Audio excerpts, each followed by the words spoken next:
Bine v-am găsit, bine v-am regăsit, dragilor din Zodia Capricorn, oriunde v-ați afla.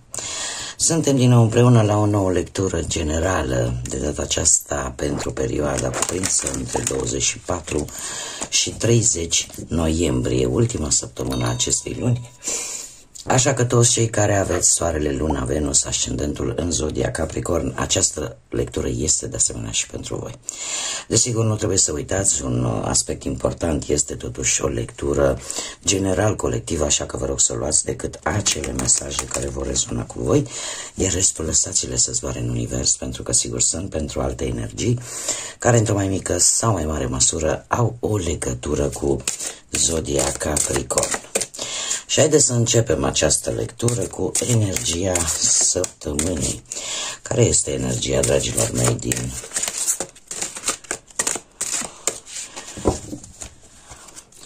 Care este energia, dragilor mei, din Capricorn în săptămâna 24-30 noiembrie?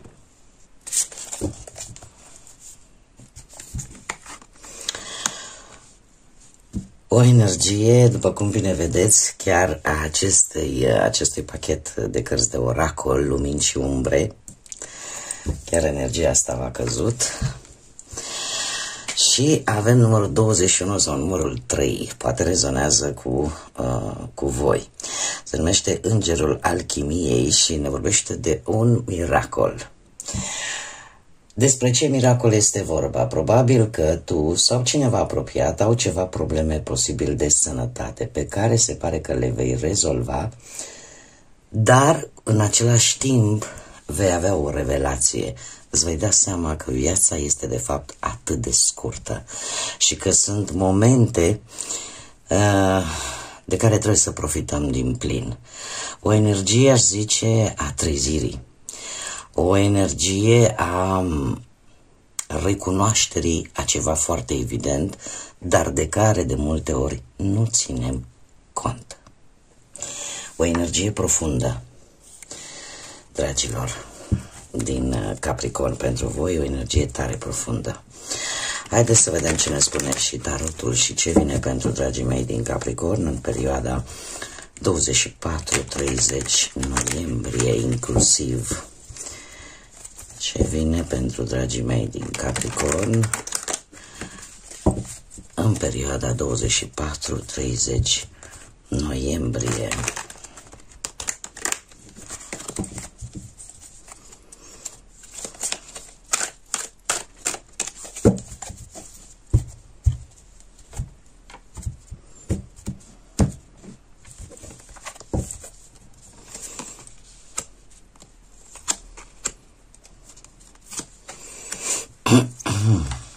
Deja a ieșit și arcanul rostru. Stai să le fac loc.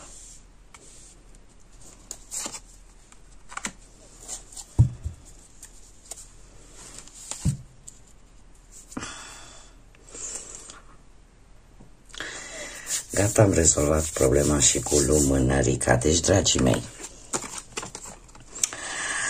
cum se prezintă prezentul vostru? Prezentul vostru este unul în care vreți să profitați de o bună ofertă, mai ales cea relaționată cu munca sau chiar de o bună ofertă care ține de o relație, de o conexiune. Asul de bâte îmi vorbește despre acel nou început pe care vrei să-l începi. Este ceva creativ, ceva în care tu vrei să pui foarte multă pasiune, să consumi foarte multă energie, sau pur și simplu e vorba de ceva care te motivează și te ambiționează să reușești, să mergi înainte, indiferent de cât efort trebuie să depui, ai o încredere mult mai mare sau cel puțin asta îți dorești, să ai o încredere mult mai mare în tine însăți, în tine însuți și să profiți de o șansă, cum am mai spus, de o ocazie unică care îți apare. Ce te poate bloca? Un rege de bâte.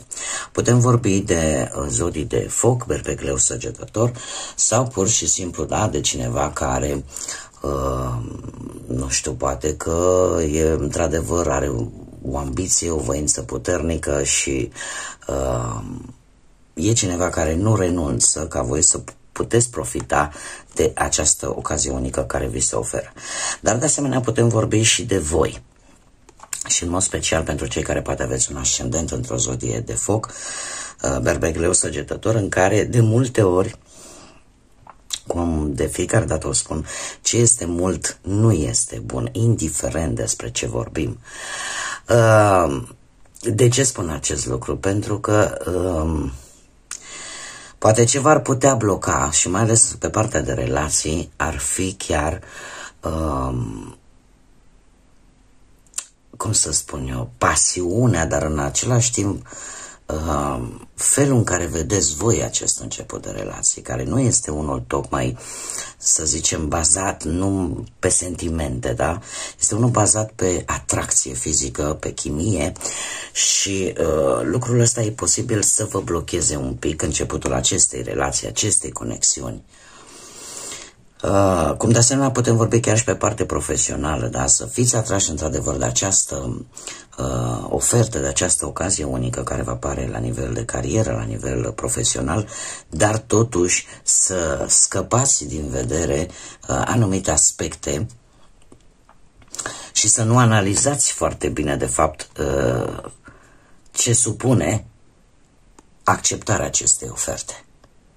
Acele informații pe care ar trebui să sunteți atât de entuziaști, atât de hotărâți, cu atât de mare voință, încât să nu vedeți de fapt anumite aspecte care probabil că cu siguranță ar trebui să le cunoașteți. Ce gânduri, ce așteptări aveți? Și este arcanul vostru. Este arcanul vostru. Cred că gândurile voastre sunt unele în care nu vă agățați emoțional, așa cum bine am spus, nu luați în calcul niște aspecte, ceea ce vă spune poate intuiția. Cumva e posibil ca gândurile voastre în acest moment să fie legate strict de partea materială, dacă vorbim de o relație, de partea sexuală, de atracție, da? Și mai puțin de ceea ce îți spune interiorul tău, latura ta spirituală, latura ta emoțională. Da? Pentru că aici nu vorbim neapărat de emoții strict de iubire, o emoție poate să fie orice altfel de emoție, da? O emoție de, nu știu, să nu luați în calcul niște aspecte care nu țin în mod normal numai de lumea asta terenală. Da? Mulțumirea este emoție. Să fii mulțumit cu ce ai, de exemplu, este o emoție. Emoția bucuriei, emoția lucrului bine făcut. Da? Sunt toate emoții, dar care se pare că treceți cumva peste ele în această săptămână și vă canalizați decât pe ce este strict material sau pasional.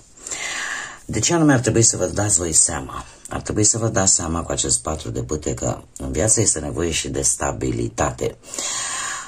Poate că ar trebui să vă dați seama de un lucru important, și anume această stabilitate, această siguranță, atât din punct de vedere social, cât și din punct de vedere material, o poți obține numai dacă ai o bază solidă. De ce anume trebuie să țineți cont că va trebui, da, pentru a accepta această ofertă, să fiți dispuși să primiți și pe alții în viața voastră. Dacă vorbim de o relație, e posibil, există posibilitatea ca acceptarea acestui început nou de relație, nu știu, să vină la pachet și cu niște copii, sau să vină cu niște principii total diferite. Știți cum e? Când trece mirajul ăsta al atracției și încep să apară și alte dedesubturi, trebuie să fiți predispuși să le și acceptați pentru a avea o anumită stabilitate și pentru a vă construi o bază solidă. Dacă vorbim, nu știu, de partea asta a muncii, același lucru. Da? Nu totul este decât, sunt o multitudine de factori care sunt necesari pentru ca ceva să fie construit pe ceva solid, pe o bază solidă. Și acceptarea acestei oferte într-un fel sau altul, indiferent că vorbim profesional sau material sau profesional sau sentimental, supune acest lucru. Iar voi de asta trebuie să vă dați seama. Ce te poate ajuta, ce te poate sprijini?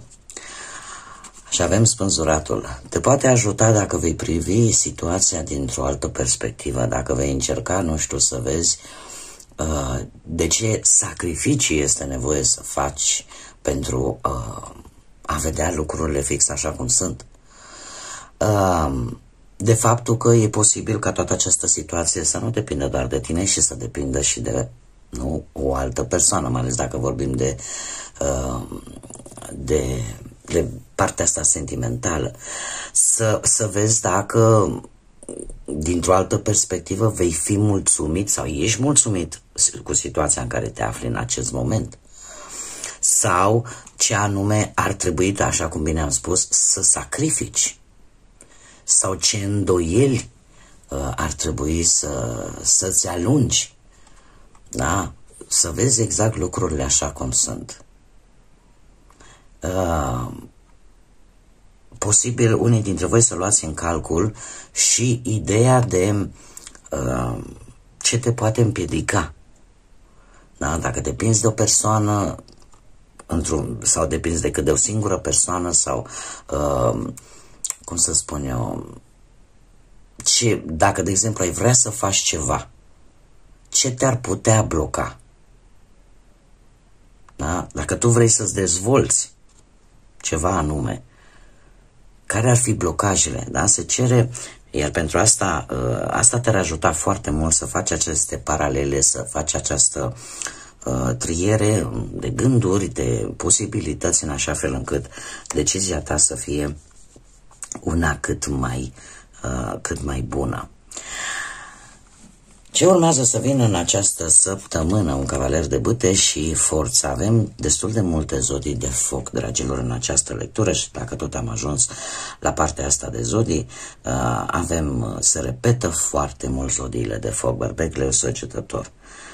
Da? Și zodia voastră Capricorn, deci nu am alte zodii. Și de asemenea trebuie să vă spun că avem deja 3 arcane majore care îmi vorbesc foarte mult de lucruri importante care vor avea loc în această ultimă săptămână de noiembrie. Revenind la acest aspect, cu ce o să vină în această săptămână, cavalerul ăsta de bâte, v-am mai spus, inclusiv forța reprezintă zodia Leu, iar aici avem posibil alte zodii de foc. Aș spune că sunteți într-o fază, ca să zic așa, foarte un pic aventurieri, doritori de noi orizonturi, de schimbări, aveți o impulsivitate, dar în același timp nu vă pierdeți, cum să zic eu, magnetismul, da? Sunteți încântători, așa, dar totuși destul de volatili. Și eu aș spune că, mai ales alături de forța, se pare că voi veți încerca să dominați această problemă, veți încerca oarecum să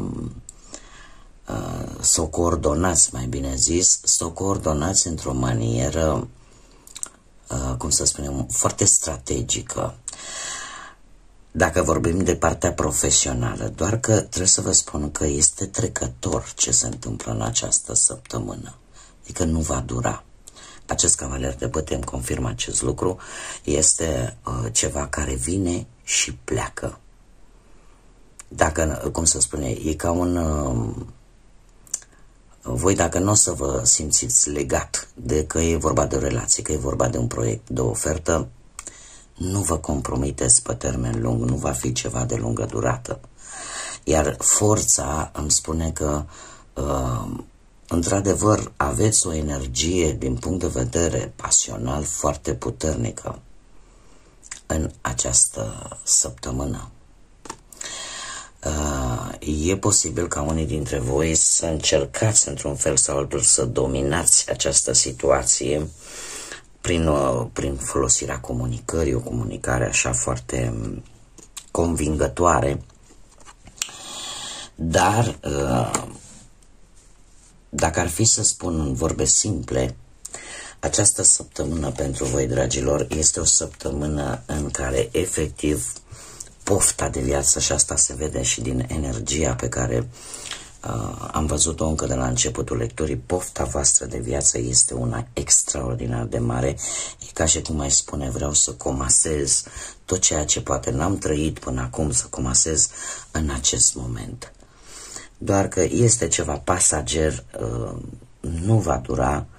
Și chiar și dacă am vorbit de un proiect care de asemenea este pasager, dar putem vorbi și de un posibil început de relație în care poate sau nu să aibă legătură cu zodiile de foc. Nu este obligatoriu pentru că este totuși o lectură general colectivă, dar asta îmi spune că dacă persoana respectivă, energia respectivă nu se simte comod sau simte oarecum că încearcă cineva să lege oarecum într-o relație, nu este tocmai persoana indicată, pentru că nu se va compromite pe termen lung. Bun, haideți să vedem și ce mesaj am pentru voi, dragilor din Capricorn. Un mesaj pentru dragii mei din Capricorn pentru perioada 24-30 noiembrie și haideți să vedem. Nu dezbate. Nu ai nevoie de nimic ca să-ți dai seama dacă meriți sau dacă ai o anumită valoare. Ești valoros, valoroasă, ținând cont circumstanțele. Întotdeauna vei fi, întotdeauna ești și întotdeauna vei fi. Nu este loc de nicio dezbatere. Este de fapt un îndemn de a nu-ți face acele procese de conștiință dacă meriți ceva sau nu. Sunt momente în viață în care, după ce trecem prin tot felul de etape destul de tumultuoase, destul de furtunoase, atunci când ni se întâmplă posibil ceva bun, avem senzația că unii, desigur nu toată lumea, oare merit? Ceea ce mi se întâmplă acum e ceea ce eu aș merita să mi se întâmple, mă refer la ceva bun, da? Pentru că de regulă când ni se întâmplă ceva rău, atunci chiar este o frustrare, da? Dar se pare că ceea ce voi puteți primi în această săptămână, de fapt, este, dat fiind și circumstanțele situației, este ceva bun, este ceva care nu ar trebui să vă facă să aveți aceste procese de conștiință și să vă întrebați dacă într-adevăr meritați acest lucru sau nu.